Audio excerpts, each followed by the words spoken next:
Вот, дорогие друзья, многие задают вопрос, когда создавался Чувашский общественно-культурный центр и как создавалось. Когда началась перестройка, появилась возможность писателям ездить за пределы Чувашской республики. Командировка до этого писателям за пределы, выезжать за пределы Чувашам, за пределы Чувашской республики выдавать не выдавалось. И вот тогда в Союзе писателей Чувашской республики было две машины «Волги». И был отдел пропаганды, агитации, творчества писателей. И одна машина принадлежала именно этому отделу. И мы решили выезжать вместе с председателем этого отдела, руководителем этого отдела за пределами Чувашской республики, и чтобы официально это выезды чувашам, которые живут за пределами Чувашской республики, было оформлено, мы решили создать при Союзе писателей Чувашской республики комиссию по межнациональному общению.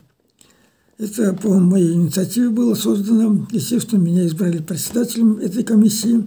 И вот мы официально создавали это, получая командировочную, начали выезжать, прежде всего, в Ульяновскую область.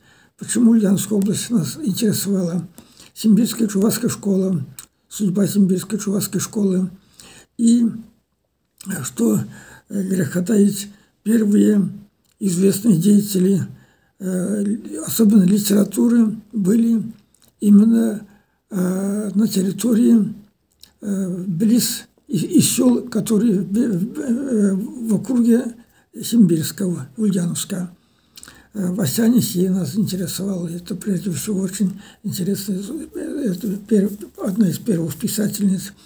И судьба других писателей, о которых мы даже в те годы, когда учились в педагогическом институте, в Чувашском отделении, мы уже не изучали, но мы знали, что такие писатели были.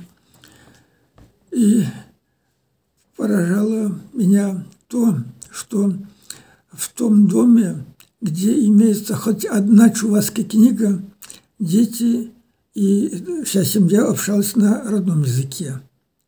И так как книг, которые издавались в те годы в городе Чебоксарах, до них не доходили, и они показывали мне книги, изданные в 1908 году в Симбирской чувашской школе. Такие книги были, они хранили как самую дорогую реликвию. И мы стали вывозить с собой. Тогда была организация «Книготорг», у них автобус, вместе с собой автобусы. И что поразительно, целый автобус книг раскупали во время двух встреч, в двух селах. Очень много очереди были, все раскупали. И вот, видя все это, мы были в Ульяновской области, Самарской области, Пензенской области, Волгоградской области были, и еще в Татарстане. И вот постепенно появилась идея создать общую национальную такую организацию, которая помогала бы сохранить чувашскую национальную культуру у чувашек, которые живут за пределами Чувашской республики. И мы решили созвать второй Всемирный съезд чувашского народа, зная, что первый съезд состоялся в 1917 году в Симбирске. И вот в Чебоксарах сейчас есть возможность созвать такой съезд. Естественно, мы все в те годы были членами КПСС, обратились в обком. Обком выступил против. Нет, пока нет такой надобности. И тогда что делать? Выезжать мы не переставали. Мы с собой брали, я выступал всегда руководитель этого отдела пропаганды, литературы, он прозаик, и брали, чтобы певица была, обязательно и поэт. Певица, вот, значит, Светлана Азамат, рядовая певица из хора радио. Значит, мы стали брать. И потом Шурагаш, наша талантливая певица, с нами выезжала. Из поэтов Сарби, Сидьби, еще другие поэты. И вот очень я, значит, как руководитель выступаю, рассказываю общую историю чувашского народа, а потом они выступают. Что интересно, такие были интересные встречи. Я помню, приехали в Симбирск однажды, и в район выезжаем, небольшой район. Что в Симбирске, в Ульяновске нас поддерживал Ульяновский обком, что меня радует. Мы с ними вели беседу о том, чтобы в Ульяновске был радио на чувашском языке, телевидение на чувашском языке. Эту идею нас поддержал секретарь по идеологии и культуре. И мы смогли создать в Ульяновске чувашское радио в начале. И вот я помню в разговоре, найдете редактора? Я говорю, найдем. Ну, после сентября только, когда они закончат, в университете закончат в чувашском отделении, и как кого-нибудь мы, значит, вот выберем и пришлем сюда. А хотелось бы открыть сейчас уже, где-то летом. А как открыть без редактора? Я говорю, давайте сделаем так. Месяц, 2 раза мы сами будем приезжать, я сам буду приезжать со своей группой, и часовую передачу буду вести я. И 8 или 12 передач мы так проводили, потом уже учебный курс кончается в университете. Я декану чувашского отделения, там выбрали нескольких ребят, которые заканчивают университет. И вот выбрали мы одного из них. Он готов работать, но говорит, у меня семья, я недавно женился, где я буду жить. Я тогда в обком опять, Ульяновский обком обратился. И говорят, ладно, дадим однокомнатную квартиру дали сразу. Вот Ульяновское радио с этого начало работать на чувашском языке. Так, и потом вот эта идея созвать Второй Всемирный съезд, она оставалась нашей. Значит, у нас такая идея, обком против, что делать? Тогда мы решили провести небольшую конференцию, куда пригласили своих знакомых писателей, которые живут за пределами республики, и деятелей культуры. И вот провели небольшую конференцию в Союзе писателей Чувашской Республики. Это первая всесоюзная конференция, всесоюзная чувашская конференция. И там официально приняли мы резолюцию, что надо провести, сейчас время такое, что обязательно надо провести Второй Всечувашский съезд. И это документы мы передали в обком, и в обкоме, подумав, они согласились. Ладно, давайте проведем. Но под эгидой обкома, естественно.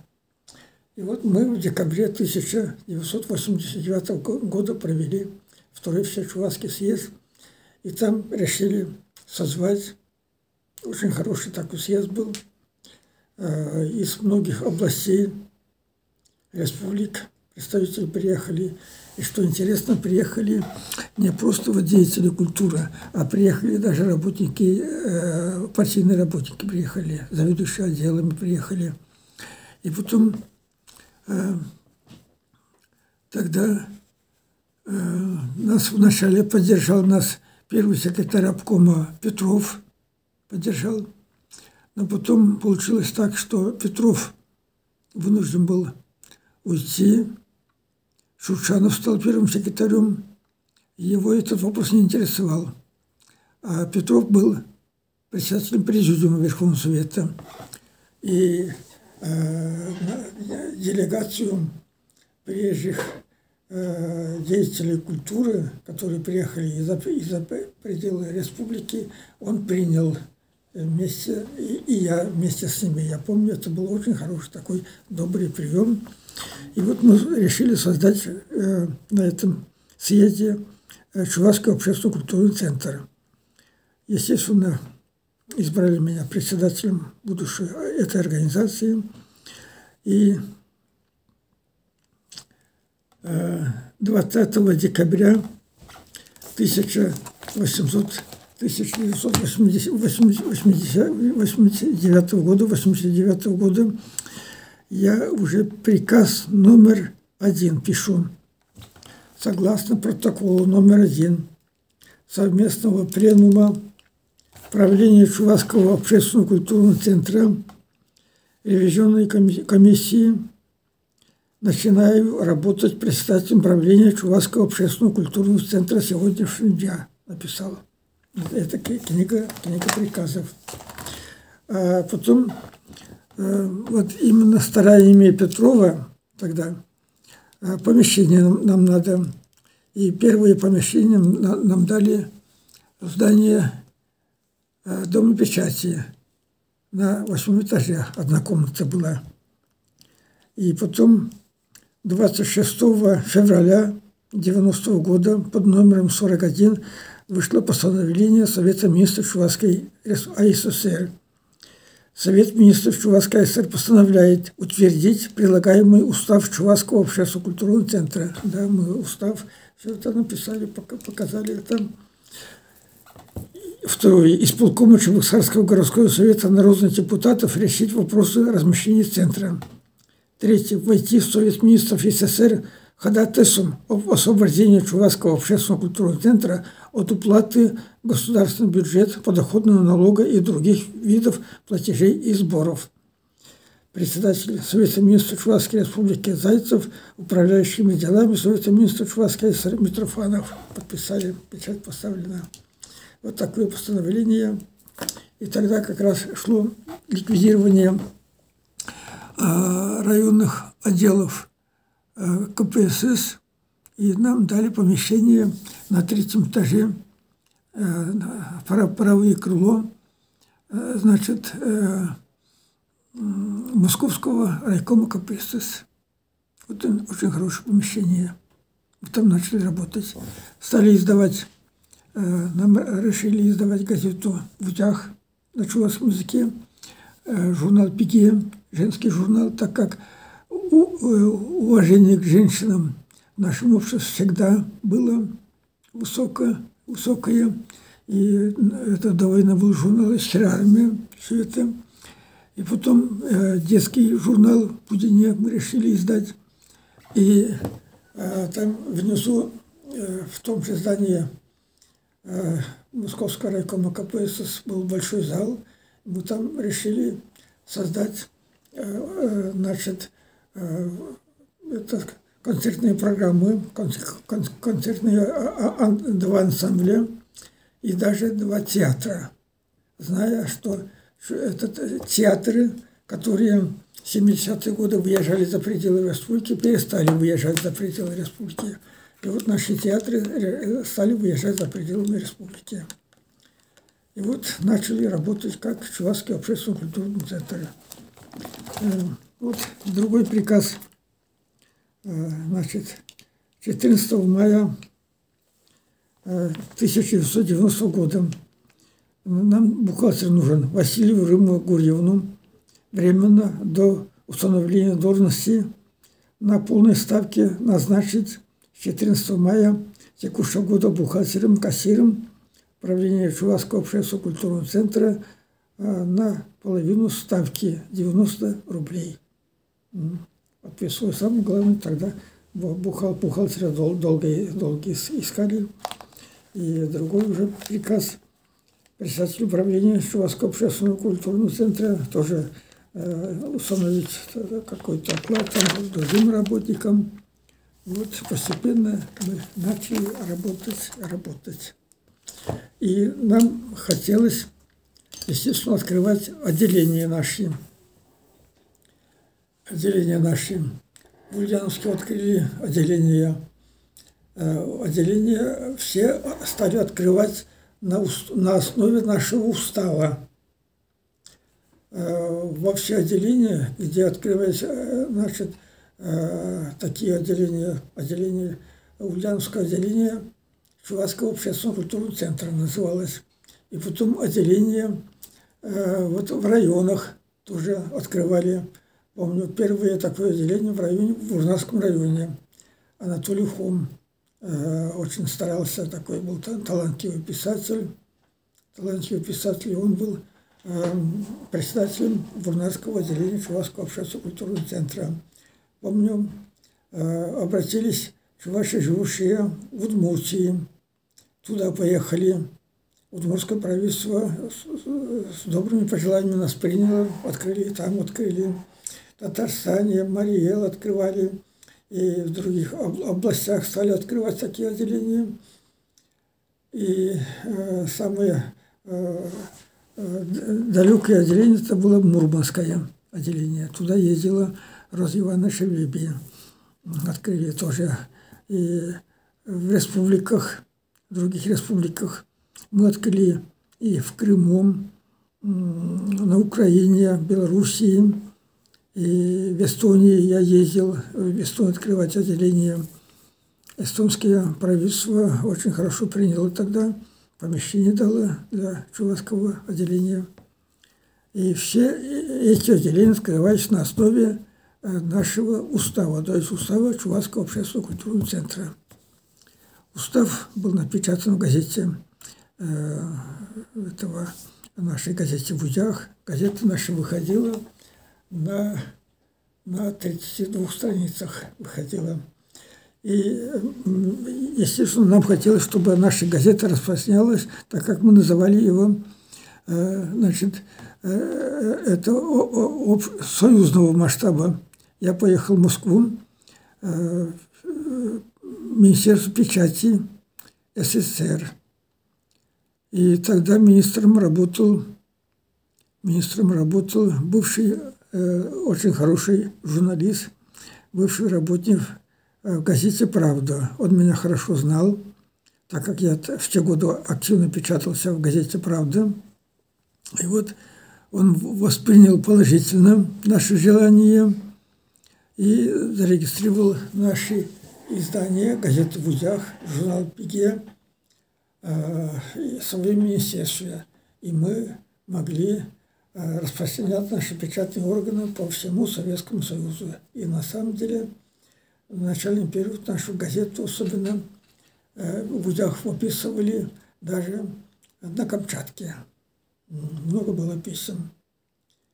И даже, что интересно, еще Министерство печати СССР в своем там вот приказе, значит, было сказано, что типографские расходы Министерство печати СССР берет на себя. То есть мы работникам, журналистам зарплаты платили здесь на месте, но типографские расходы все за Министерство печати Советского Союза платило. А потом, видя, что наш авторитет рос, нас поддерживала и местные власти, поддерживала, авторитет растет, значит, и вдруг появляются люди в Чебоксарах, которые опомнились, как же так? Мы отстали, значит, славу же на нас не записывается так, что-то надо сделать. И когда мы ежегодно нашу конференцию должны провести, в 1992 году мы проводили конференцию, готовились к конференции с приглашением, значит, всех представителей наших отделений вот, в здании Московского райкома КПСС. И вот там, значит, пытались отнять вот эти люди. Стоял, помню, обиженные на всех. Вот это так называемый сын Хузангая, Атнер, и Леонтьев из газеты «Хыбар», он очень возмущался, как в удях выходит, значит, во всем Советском Союзе, а наша газета только в Чувашской Республике и другие.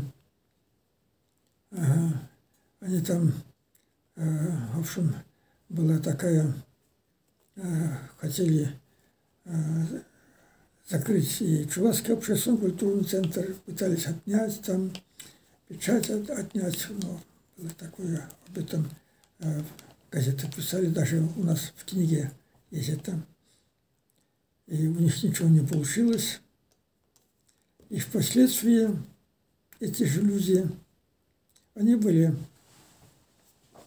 вот Атнер Хузангай и Леонтьев, они были депутаты нашего Верховного Совета, Чувашского Верховного Совета. Пользуясь этим, они потом видят, что так, как же, так вся, решили создать другую организацию, Конгресс. Вот коротко, как мы создавали эту организацию. Ну, мы продолжали работать.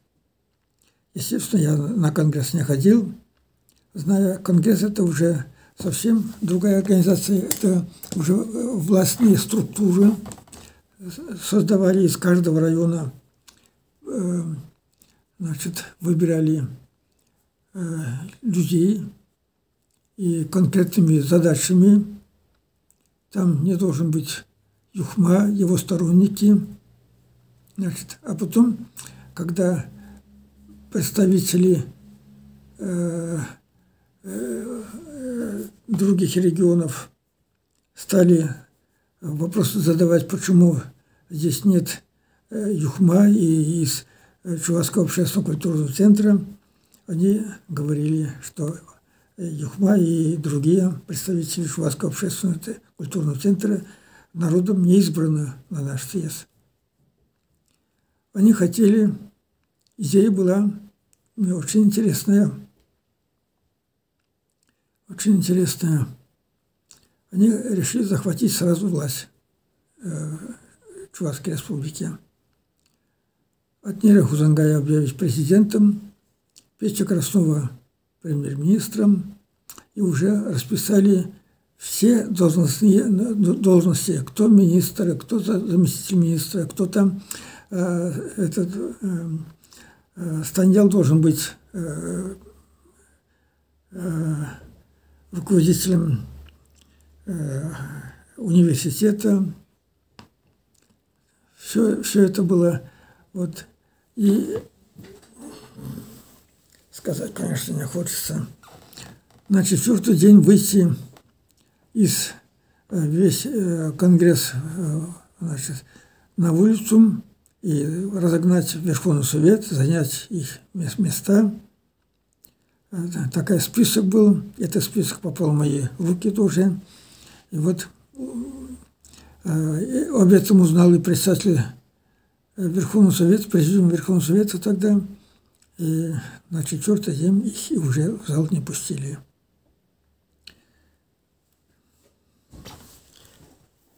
Конгресс создавался не для того, чтобы помочь народу добрыми делами, а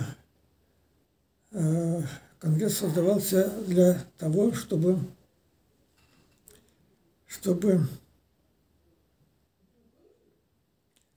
взять власть, как было в те годы.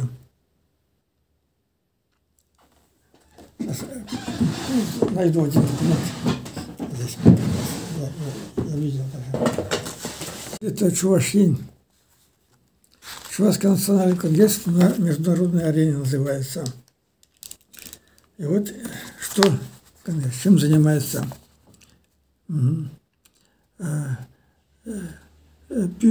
Пюхаярве 8-9 октября состоялось региональное совещание Организации непредставленных народов и наций.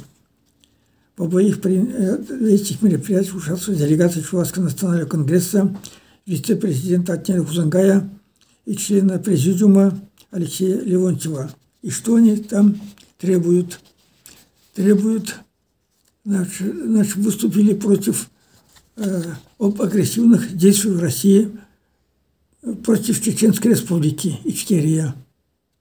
Вот они требуют создать международную гарантию для осуществления права чеченского народа на самоопределение, немедленного вывода всех российских войск, включая силы внутренних войск ФСБ из Чечни, направить в Чечню международные миротворческие силы.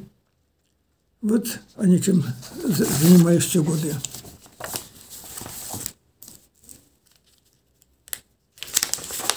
Почему-то об этом забывают и говорят.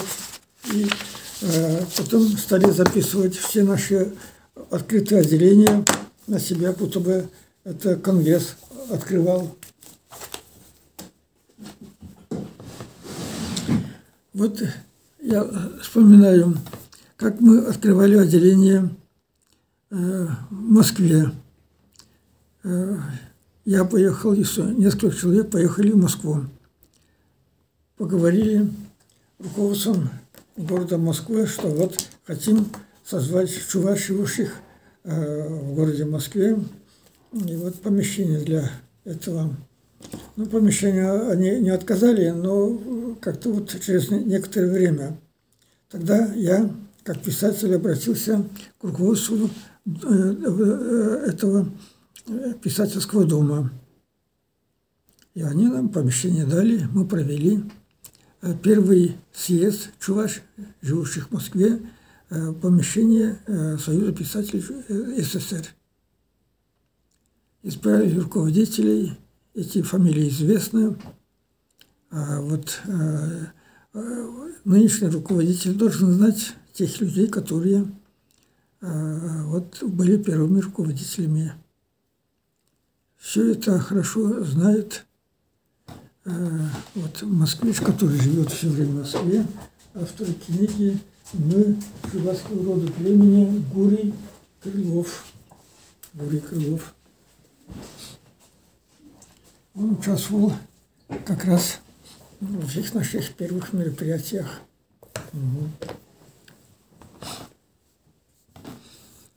Вот все. Начальный период работы Чувашского общественного культурного центра. Мы работали вместе с народом для того, чтобы сохранить культуру нашего народа, не противопоставляя культуре других народов, не призывая какие-то противостояния с кем-нибудь. А в то же время были, вот Тимофеев такой человек был, турки заинтересовались этим, они попытки были как-то противостоять России. Мы, наоборот, мы всегда пытались именно вместе с русскими. Вот моя книга «Дорога на Москву». Это о совместной борьбе народов России против польских захватчиков. Освобождение Москвы 1612 года. И даже вот этот роман воспринимали у нас очень отрицательно. Только тогда, когда Москва... Я его первым, этот роман издал именно в Москве, издательство «Советский писатель», самое большое издательство.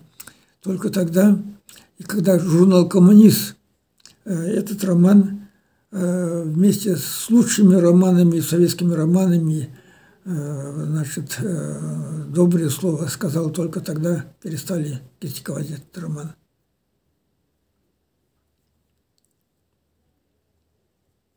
Сейчас этот роман вошел в большую российскую энциклопедию России. Большая российская энциклопедия. От каждой литературы там по одному произведению. И вот, говоря о чувашской литературе, упомянут этот роман «Дорога на Москву».